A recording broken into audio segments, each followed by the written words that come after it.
Right. Good morning, everybody. Thank you for joining us here today. So today, well, first of all, as always, we'll just remind people that even with the progress we've made, we're down to about 113 hospitalizations right now, which is the same place we were last July. So that's good news. And our hospital capacity is still very robust. We've got 38% of our hospital beds are available, 42% of our ICU beds are available. We want to remind people, please continue to practice all the good tools we've given you to slow the spread of the virus. That means avoiding the 3 C's, those confined spaces, close contacts. That's really where you're going to find that the virus spreads, is that close human interaction. So the more you can limit that, the more you'll slow it down. And then, of course, when you can't avoid those close contacts, wearing a mask is a good idea. Continue to wash your hands often for 20 seconds at a time. Watch your distance between you and other people in public. And then, of course, if you have symptoms, if you've got that fever, cough, lost sense of taste and smell, please stay home. Go take advantage of Test Nebraska. Testnebraska.com. You can get tested to determine whether or not you actually have coronavirus. But if you stay home, you'll avoid spreading the virus to other people. So please continue to take all those precautions while we go through this pandemic. We still have the virus out there in the community, and we're obviously working very diligently to get people vaccinated as quickly as possible, but please make sure that you're taking those precautions. But today, we're actually going to be talking about National Ag Week. March 21st through the 27th is National Ag Week, and of course, that's something that's very important for Nebraska. Agriculture is our #1 industry here in the state. It accounts for about 1 in 4 jobs here in the state of Nebraska and about 20% of our overall state's economy. It's something that's incredibly important for us. And of course, one of the ways that we take advantage of what we all grow here is to feed the nation, and certainly through this pandemic, that's one of the things we've seen. That I think one of the reasons why we've had such a strong economy is that because we have agriculture as our #1 industry and we had to feed the nation, we saw that our farmers and ranchers worked very hard to be able to do that. And in fact, we also saw groups like the Dairy Association. In fact, I spoke at the Dairy Association's annual meeting last week, and the Dairy Association had their members get together and pitch in to buy refrigeration units for food banks so that they could broaden their offerings. And so that's just another way that agriculture gives back to the state, not only in creating lots of jobs for everybody here in the state, but being able to help out the food banks so they could broaden their offerings.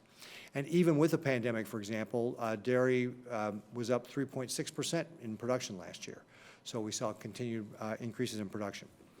And when it comes to agriculture, we export a lot of what we produce here to be able to help not only feed our nation, but feed the world. In fact, our soybean exports, again, last year, despite the pandemic, were up 38%. Corn exports were up 20%. And while beef exports were down a little bit, down about 4%, we still fared well enough to be able to replace Texas as so we became the #2 beef exporting state in the country. And in fact, because of the innovation of our farmers and ranchers, we are now over 60% of all the beef exports that are going to the European Union, for example. So our farmers and ranchers really worked hard to be able to feed the nation, to be able to feed the world. I think even our wheat exports were up in 2020 over 2019, so we continue to see strong growth there. And that's all good news for our entire economy here in the state. Now, the other thing about agriculture is there's lots of great career opportunities. In fact, USDA has estimated that there's nearly 60,000 jobs that come open every year in agriculture. And this is not just production agriculture. This is all the fields that are related to agriculture. So you can also imagine the other types of careers, such as entomologists, or the people who study insects, soil agronomists, the person who's the diesel mechanic or the welder that is involved with agriculture, the grain elevator operator. I mean, just all the different types of career fields that are related to agriculture are available every year for our young people to take advantage of. So agriculture is an incredibly important thing. It's really, agriculture is the heart and soul of what we do here in Nebraska. And it really is important for our state's economy, for our young people, for creating jobs. And of course, our farmers and ranchers were the original conservationists because they wanted to pass along the family farmer ranch to the next generation.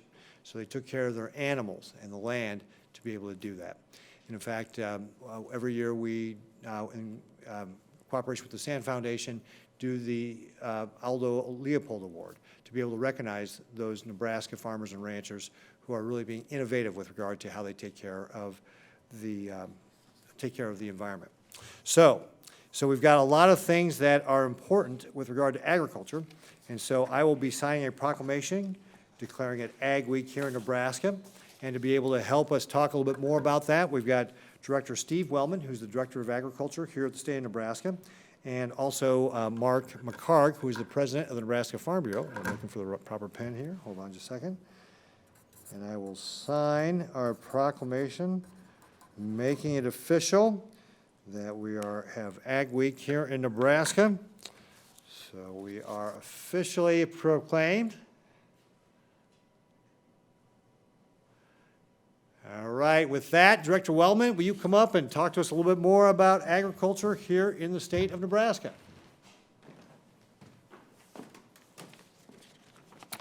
Well, thank you, Governor Ricketts. Happy National Ag Week, everybody. I happen to think every week is Ag Week, but it's certainly nice to have a week and a specific day, tomorrow, Ag Day, set aside to recognize agriculture and how it touches everybody's lives every day. So agriculture is the heart and soul of Nebraska, and our 45,700 farm and ranch families keep our state going year after year. The consistent response and productivity driven by our farmers and ranchers is a constant positive for me and thankfully for Nebraska.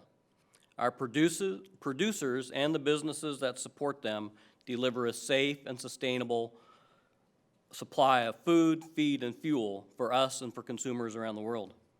Agriculture continues to be Nebraska's largest economic driver and job creator. 1 out of 4 jobs is connected to agriculture, and we deliver $21 billion worth of gross receipts to our state each year. There's a strong connection between the value of our ag production and the local and state economy. When agriculture does well, our state does well. Nebraska is a top-tier producer of ag commodities in the U.S. We are number 1 in popcorn, white corn, and great northern bean production. Number 2 in ethanol, cattle on feed, all cattle and calves, and red meat production. I could go on, but I will stop with just one more ranking. Nebraska produces almost 6% of all ag commodities produced in the U.S. That places Nebraska number 3 amongst the 50 states, but we're number 1 on a per capita basis. Nebraska's producers are extremely productive, and we continue to find ways to grow more while using less resources. Ag's environmental benefits go even further when we consider biofuels such as biodiesel and ethanol. While using biodiesel reduces greenhouse gases by 80% when compared with petroleum diesel, and it burns cleaner, emitting 47% less particulate matter. Corn-based ethanol delivers environmental benefits when compared to gasoline, emitting 43% less greenhouse gases and reducing tailpipe emissions. Plus, it saves the consumers about 22 cents per gallon when they fill up their vehicles. Agriculture definitely touches everyone's lives every day through the economy, environment, and the food on our plates. Just want to briefly talk about what we're doing to celebrate Ag Week. We have several activities scheduled to help us celebrate. The governor and I and a few others will be making stops across Nebraska tomorrow and Wednesday. We'll be visiting ag-related businesses and our farmers and ranchers. The Nebraska Department of Agriculture Facebook page is featuring trivia with prizes that are donated by our farm and agriculture organizations. And the public also will have the opportunity to post pictures and show how they love Nebraska agriculture. Our Nebraska Agricultural Youth Council will be doing educational activities with students in Lincoln, elementary students in Lincoln. And so that pretty much seems like a busy week, and we're really looking forward to actually carrying out all those activities the last couple of years due to COVID and to the weather events from 2019. Our Ag Week activities were cut short. So we're really looking forward to being out this week, and Mark will be joining us for both those days. In closing, I want to mention one thing that's not really Ag Week related, but the Nebraska Department of Agriculture has a Nebraska Agricultural Youth Institute. This is our 50th year of having that institute, the longest running program in the U.S. Applications are open for those, for that institute. It's open for incoming juniors and seniors in high school. We certainly want to encourage anybody, students that are interested in agriculture or just want to learn more about agriculture to apply for that Youth Institute that will be held here in Lincoln on July 12th through the 16th. And again, the application deadline for that is March 15th. No, that's April 15th. I'll get it right. Application deadline is April 15th. The event is July 12th through the 16th. With that, Mark Mahard from the Farm Bureau.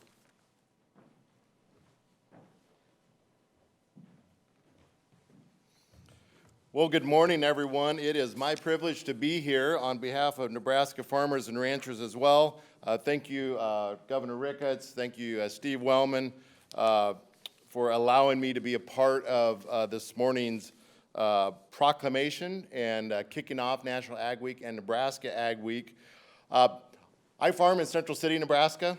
I'm a fourth generation operator there. I'm a farmer and pork producer. We grow corn, soybeans, popcorn, hogs, and we do that both organically and conventionally. So we have a lot of experience in the ag sector. But I also get the privilege of being president of Nebraska Farm Bureau. And the mission of Nebraska Farm Bureau is very simple. We're about the work of achieving a great quality of life and prosperity for Nebraska farmers and ranchers. Quality of life speaks to our rural Nebraska. Prosperity talks to just the economic side of farming and ranching. And we know, as there's going to be a theme this morning, we know that if agriculture does well in Nebraska, Nebraskans and Nebraska does well. National Ag Week is all about celebrating the good things that agriculture provides for all of us. There's a direct correlation. When we eat, typically most people know that agriculture is touching them. And for the most part, in Nebraska, we're largely has a large industry of ethanol business.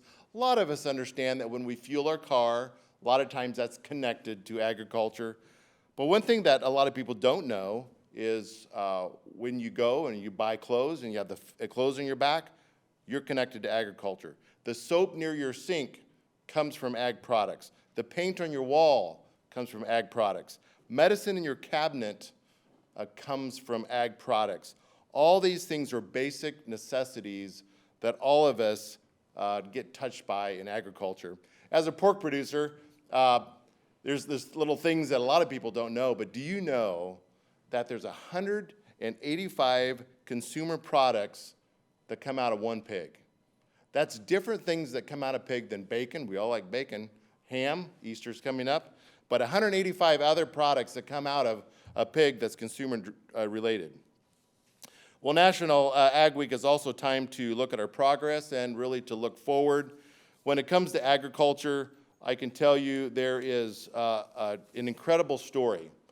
In 1960, when my father started farming in Merritt County, the average farmer, and I would say we would fit in that category, would feed 46 people.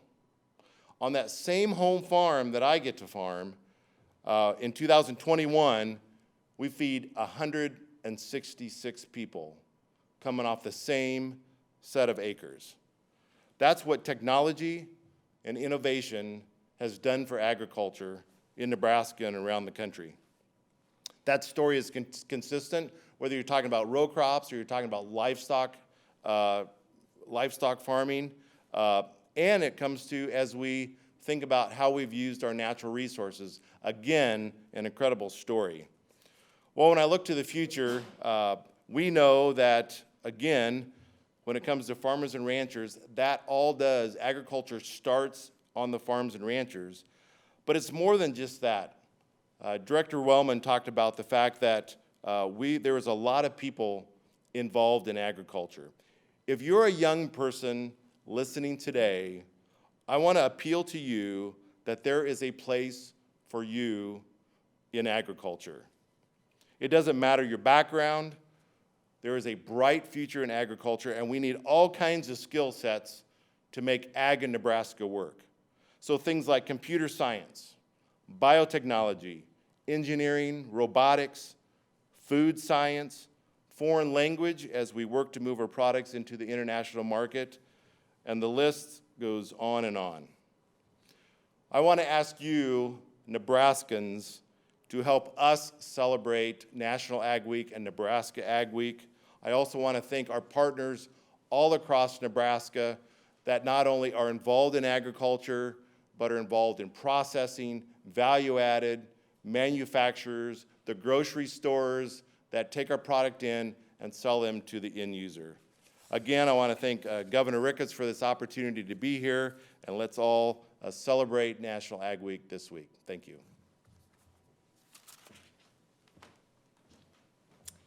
Thank you very much, Mark. Thank you, Steve. Steve, one other stat I was thinking about as you were up here talking about all the impacts of Nebraska agriculture is that Nebraska ag receipts are more than New York, Florida, and Colorado combined. Getting to your point about how we rank so highly with regard to agriculture. So thanks both of you for being here. So as we before we get into questions and answers, here's real quick. I just want to comment on the upcoming schedule. To Steve's point, on Tuesday and Wednesday, I'll be touring ag operations across the state with representatives from the Department of Agriculture. So on Tuesday at 1 o'clock, we'll kick off at a bull sale in Fullerton, and then at 2:30, tour Loop River Distilling in St. Paul. And then Wednesday at 10 a.m., we'll be touring Landmark Implement in Hebron, and then Wednesday at 1:30, tour the Diller Locker Company in Diller. And then at Wednesday, 3:40, tour Cornhusker Beef in Johnson. So we'll have a great lineup of different folks to be able to go see. So excited about that. So that is kind of the tour, the schedule for the rest of the week. And then we do have a couple of questions submitted ahead of time from Sarah Kirkley at NTV. She says, a handful of NTV employees who do not seem to qualify for the COVID-19 vaccine under the current state requirements have either received their first dose or have been scheduled to. This is through the state website as well as the Hy-Vee pharmacy. Why? So my first question, Sarah, is actually, really you're ratting out your fellow coworkers there by saying they're going out of order here? But there could be several reasons. I know, for example, Two Rivers has been moving through the phases very quickly, and of course we want to make sure that we're not wasting any vaccine anywhere. So we obviously allow for clinics when they have spaces open to be able to offer that to people who would fall outside it to make sure those sources don't, or so those vaccines don't go to waste. And of course, we also want to make sure we're getting those vaccines in somebody's arms as quickly as possible. So there could be a variety of reasons for why some of the folks who may not appear to be in the categories are getting it. Or they also could have they could also have underlying health conditions too, which could be another reason why that they are getting those vaccines.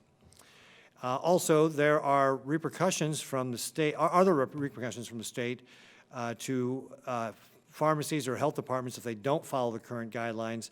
How about people who receive the vaccine? So again, if you violate one of our directed health measures, that is a misdemeanor, so there could be legal repercussions there. With regard to the individuals receiving the vaccines, though, there is no repercussion. They're not violating any sort of DHM. All right, so those were the only questions I had here. Taylor, did you have anything else that was sent in ahead of time? I do, actually. Jerry from the Norfolk Daily News says, it seems like President Trump sometimes is criticized for his tough trade as he tried to level the playing field for American products. It seemed to result in American farm products often slapped with more tariffs. Do you think, being slapped with more tariffs? Do you think President Biden is working to expand ag markets overseas and will ensure that Nebraska farm and ranch families are treated justly in the international marketplace? So Jerry with the Norfolk Daily News said that sometimes President Trump was criticized for being tough with some of our trade partners like China, and in retaliation, China, for example, put tariffs on our ag products going over to China. And is the Biden administration doing enough to be able to promote agriculture, overseas? And I noticed that, for example, the Biden administration was taking a very tough line with China here recently. So, do you think our farm and ranch families are being treated appropriately. A couple of thoughts I have, Jerry. So first of all, obviously this is very new, and the administration is very new, so we have not had a chance to really work with the administration on trade policy, and we have not been able to go on trade missions for a year now, so it's been difficult for us to promote Nebraska ag products overseas. So I think there's been a challenge there, but as we mentioned, despite that, we've seen an increase in our soybeans, corn, wheat, and so forth. So I think that there's opportunities for us to continue to promote our Nebraska agricultural products. With regard to President Biden's tough stance on China, I think that being appropriately tough on the Chinese Communist Party is an appropriate thing to do, given their track record on a number of different things. I would point to the trade agreement that we have with China that the Trump administration negotiated. That in part is helping contribute to the increase in the soybean exports and the corn exports and so forth. So I think that we need to continue to work on opening up markets for our producers here at home. We've not been able to do those trade missions, but we have started, for example, reaching out to different embassies and setting up virtual meetings with those embassies to help educate folks about the opportunities that we have in different places, like Malaysia, for example, was the most recent one. And we're going to continue to focus on that in my administration and how we can create those opportunities overseas for our farmers and ranchers. Jerry's second question is, given how prominent agriculture remains in Nebraska, does the state need to invest more in the Nebraska Food for Health Center at the University of Nebraska-Lincoln? It seems the research in developing new markets could greatly expand demand for many Nebraskans. So Jerry's asking about the investment in the Nebraska Food for Health Center at the University of Nebraska, and does the state need to be investing more in that? Actually, the way it works, Jerry, is we actually give the appropriation to the University of Nebraska, and by and large, they kind of decide how they're going to divvy it up. But obviously, the University of Nebraska plays a big role in doing the research that helps us to be able to come up with new products, and I'll give you an example of how this has worked in the past. When we did a trade mission to Japan, we met with a company that was interested in doing research on egg whites, and so we were, because Mike Boehm was with us, Vice Chancellor, we were able to make that connection, and they started doing research at the University of Nebraska on that program with that Japanese company, which obviously helps build the brand of the University of Nebraska and helps that company be able to sell more of their products here in the United States, as well as get more investment into the United States from that company. So there's lots of opportunities where the University of Nebraska has really helped our overall position to be able to export more of what we do and to be able to get more investment back here in our state from overseas as well. So we got a great relationship, and we'll continue to work with the University of Nebraska on developing that research and development for our ag products.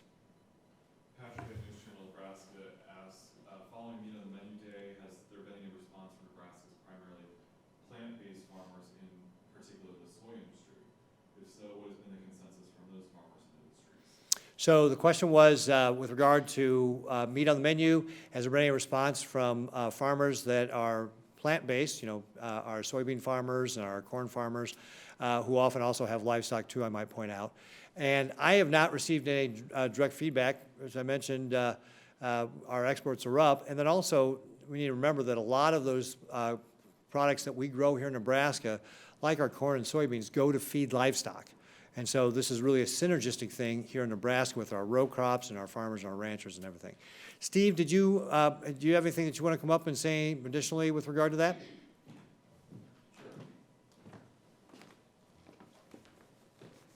So one thing about Nebraska, we do have a diverse agriculture. Everything from corn, soybeans, sugar beets, pinto beans, Great Northerns in the western part of the state. So potatoes, wheat, the list goes pretty long there too. So we represent all of agriculture in Nebraska, and we really appreciate the opportunity that the consumers have to make their own choices. We'll produce it. Consumers can make the decisions on what they want to consume. But when we talk about corn, for example, and livestock, 30% of the corn we produce here in Nebraska goes to feed livestock. Soybeans, of the soybean meal, over 90% of that soybean meal goes to feed livestock, poultry, hogs, dairy cattle, beef. So there's really is a close tie between grain production in Nebraska and livestock production. And one thing about our exports and some of the work that actually President Trump did, if you take a look at the top 6 export markets here, Japan, Mexico, China, South Korea, Canada, and European Union. President Trump worked on trade deals with all 6 of those countries.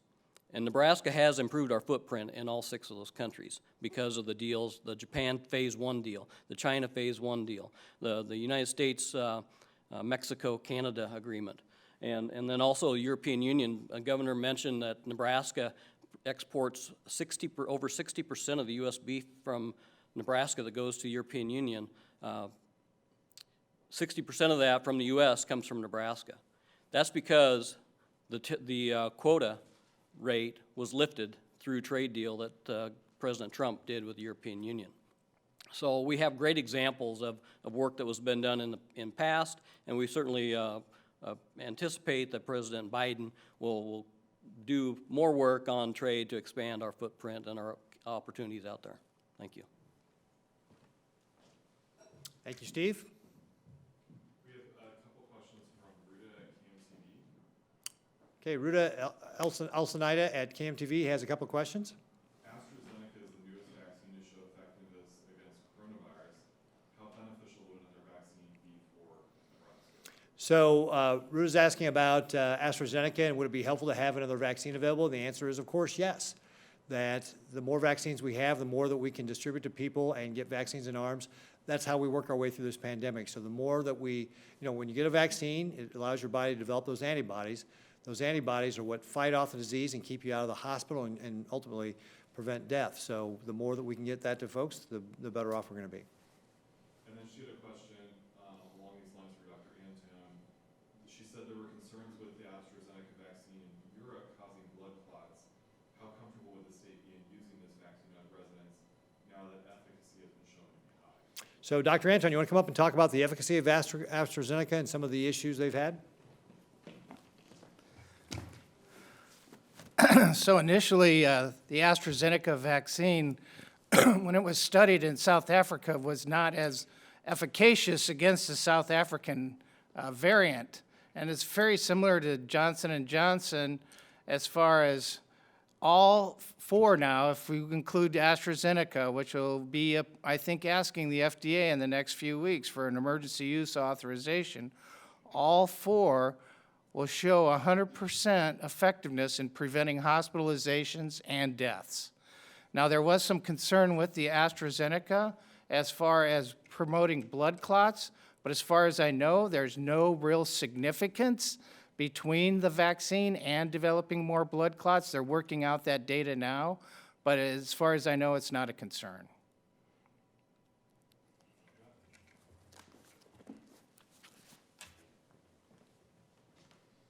Great, thank you very much, Dr. Anton. All right, so we'll take questions from in the room.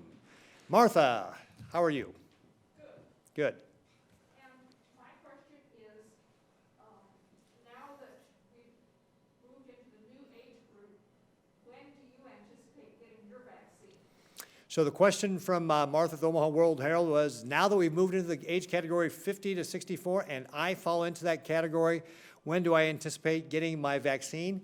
I signed up on vaccinate.ne.gov, and so I'll be waiting for, so again, the way we do that is it's pretty much a random selection out of there once you qualify. So I'll be waiting my turn to be selected and then look to schedule an appointment.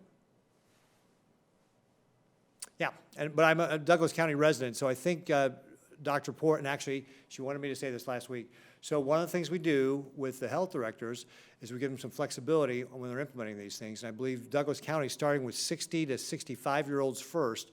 So I'm probably not going to be selecting the first rounds because I think Dr. Port is going to be focusing on folks who are a little bit older. Andrew. Will you allow us to get video getting the vaccine? Will I allow us to get video doing the vaccine? Talk to Taylor Gage. I have no problem being videoed getting the vaccine. So we just have, once I get called up, we can make that available, Andrew. Yeah, go ahead.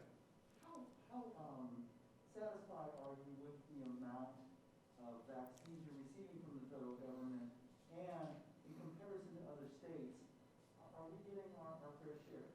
So Andrew asks, how satisfied am I with regard to getting vaccines from the federal government, and are we getting our fair share from the federal government? So with regard to the first question, we would always like to have more vaccine, but we understand that there's just production limitations.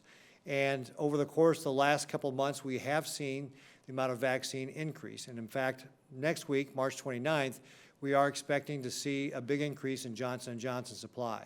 So given the constraints and being able to ramp up production, I think that the manufacturers and the federal government are doing the best job they can. With regard to are we getting our fair share here in Nebraska, the way the federal government is allocating that is based upon population above the age of 16, because children are not allowed to be able to get the vaccine because they've not been, there's not, study data on that. So because we have a relatively younger population, we are getting relatively less of the vaccine compared to some states that maybe have older populations. One of the things that I asked both the Trump and the Biden administration to do, which neither one have done, is show us the math. Show us how many vaccines you are divvying up to states, territories, and tribes, and show us that Nebraska is getting exactly that amount for that population over 16. I've made that request to both administrations, and both administrations have decided not to show that math. Where do you go from here, I guess? And Andrew says, where do you go from here? I've made the request in the, I guess, the anecdotal way I've been able to check with other states about how much vaccine they're getting. I do believe Nebraska's in the ballpark of getting the right proportionate amount, but as I said, I don't have any way to verify that because the federal government has not made those numbers public about how they're doing, what the formula is and how they're doing it. Yeah, go ahead, Andrew. Have you gotten any more clarification or any other communication with Douglas County on their vaccination of telecom employees? So Andrew's asking about Douglas County vaccinating or giving vaccines to telecom folks. And I followed up with, as I mentioned last week, I followed up with Dr. Poor, had the conversation. There was just a little bit of miscommunication with regard to, doing the telecom folks. I asked her just to make sure she was checking in with us in the future if she had any questions, and we'll move on from here. So they went ahead, didn't they? I mean, there's no, will they face any type of punishment or any type of action because they just went ahead? So Andrew's asking, are they going to face any sort of action or anything because they just went ahead? And again, we're trying to make this a collaborative arrangement with our local health departments. We believe we're going to be doing this for a long time. So, Dr. Poor assured me she would work on better communication with us with regard to what her plans are going forward. But in essence, didn't they jump ahead of you? So the question is, are they jumping ahead of me? Well, again, we talked to Douglas County about, how they decided to go with telecom, asked them to take corrective action. They agreed to take the corrective action, and we're going to move on.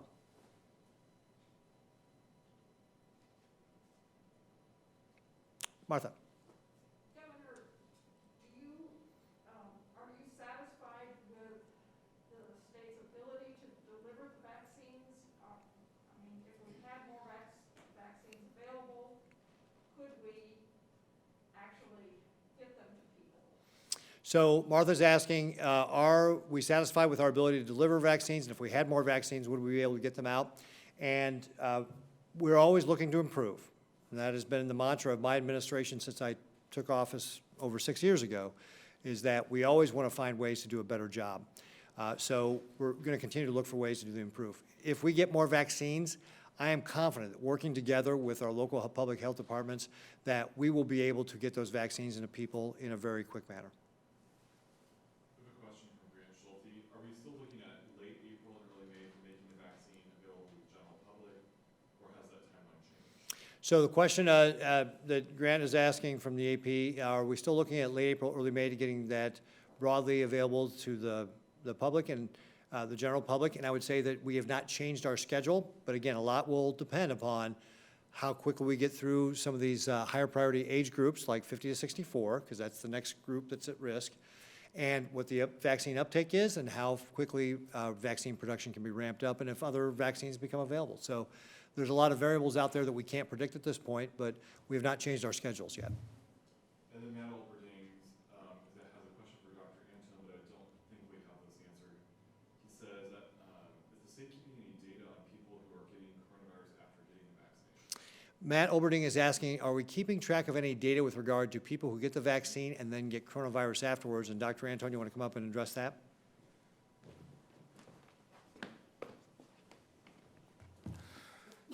So the question is with getting infected after the vaccine, and we are keeping track of that. And we don't, and the other one is about reinfections, anybody that might have been infected before that might have also been reinfected. We don't have any confirmed cases right now. We are working on that. That takes sequencing to do. So it is something that we should have more information shortly on. Well, we're working on getting that data right now, but as of now, no confirmed cases of reinfection or vaccine breakthrough, they call it.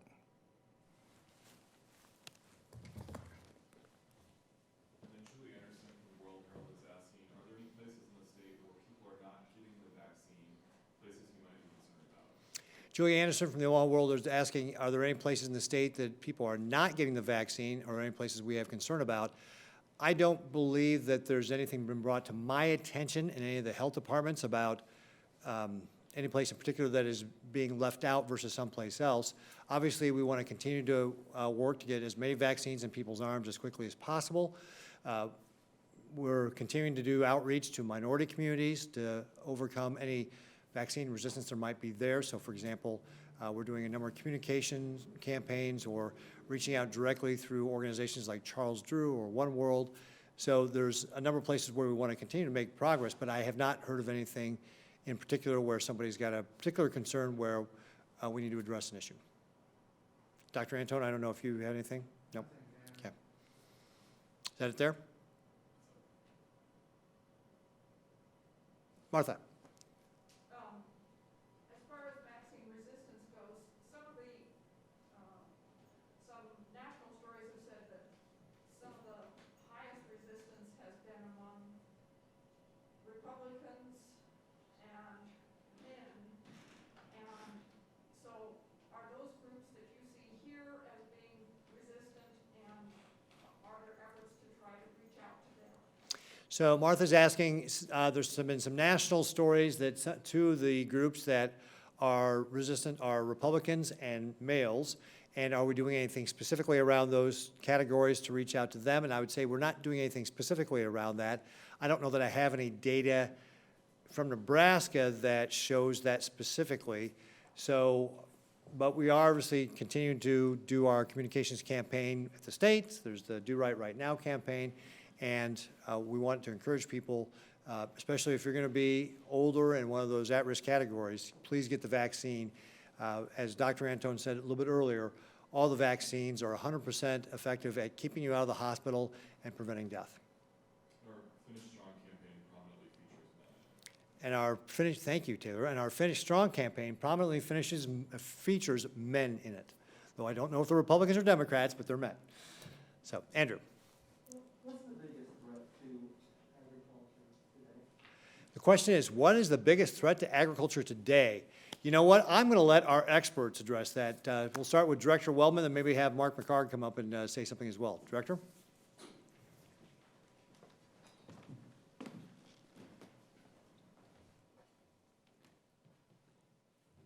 Well, I think we could probably think about a lot of different threats to agriculture, but the one that always comes to my mind, first of all, is profitability. If our farmers and ranchers can't be profitable, we can't continue to, or they can't continue to be as productive and pass on the farm from generation to generation as we've done for all of history. So, and profit, a lot of things come in that drives profitability.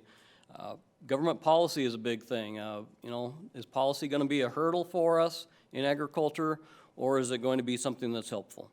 And can we avoid some way keeping policy being developed that could be hurdles to agriculture?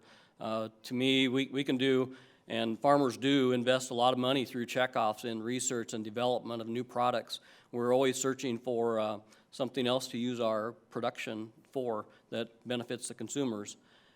With that research and development, if there's a bad policy that comes into play, you know, a lot of that goes to the wayside because of a policy that doesn't allow agriculture to move forward with the new developments. So I would say profitability and policy development, and that ties in well with the Nebraska Farm Bureau, I'd say, on the policy side. Yeah, one of the things relative to farmers and ranchers, we're really good at being home and staying on our farms and just doing our job and doing production. But when it comes to, as Steve said, when it comes to policy, we need to make sure that we have people working in the halls every day, whether it be in Washington or here. But I would agree with Steve. One of the issues that I'm concerned about is just the ability to use the newest technology. The technology is just crazy out there relative to agriculture, both genetically, and the way we breed animals, the way we care for animals, but yet the ability to truly maximize that and to feed this growing world, I think is at threat. So we really need to make sure that the American public, Nebraska public, understand both the safety at which we operate our farms, the efficiencies, and then allowing us to use the newest technologies. Are you talking about broadband? No, well, actually, broadband is significant in that the newest technologies actually need broadband to function. So on my farm, we'll have sensors out there measuring how much a corn stalk grows in a given day, shrinks or expands in a given day, tells us how much stress that plant's under. We need to have good broadband so that we can send that signal out in the middle of the cornfield up, and so we can collect that data, be able to make good decisions off of it.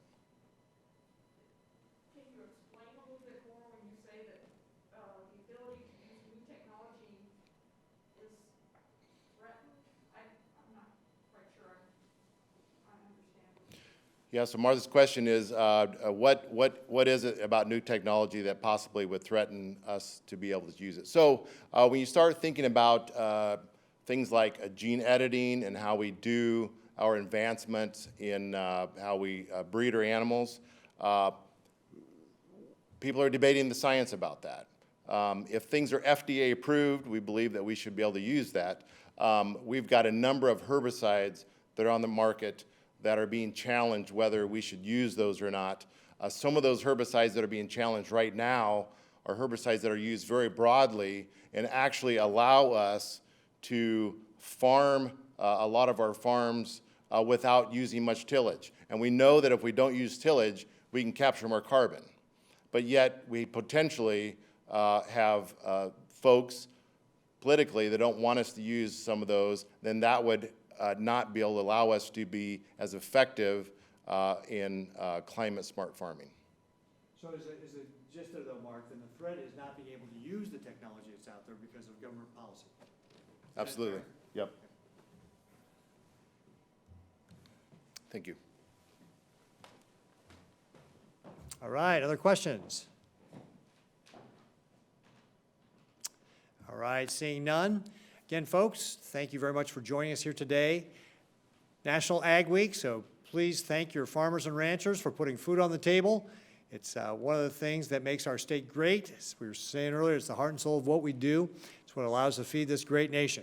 And it's one of the things that's also really helped us through this pandemic have a strong economy here in Nebraska. So we're excited to go out and do the celebrations that we talked about with regard to the site visits here a little bit later this week, so keep an eye out for that. And then, of course, as always, we want to remind people, please continue to use all the tools we've given you with regard to, keeping that 6 foot of distance when you're out in public, wear a mask when you go to the store, wash your hands often. And again, if you have those symptoms, please, please, please, stay home. If you've got a fever, a cough, lost sense of taste or smell, stay home so that you don't infect somebody else. That's important for us to be able to continue to slow the spread of the virus, even as we're getting more people vaccinated. That's going to be incredibly important. So again, thank you all very much. Appreciate it. Have a great rest of your week. And remember, it's a great rest of your Ag Week here in Nebraska. Thank you, Sharon.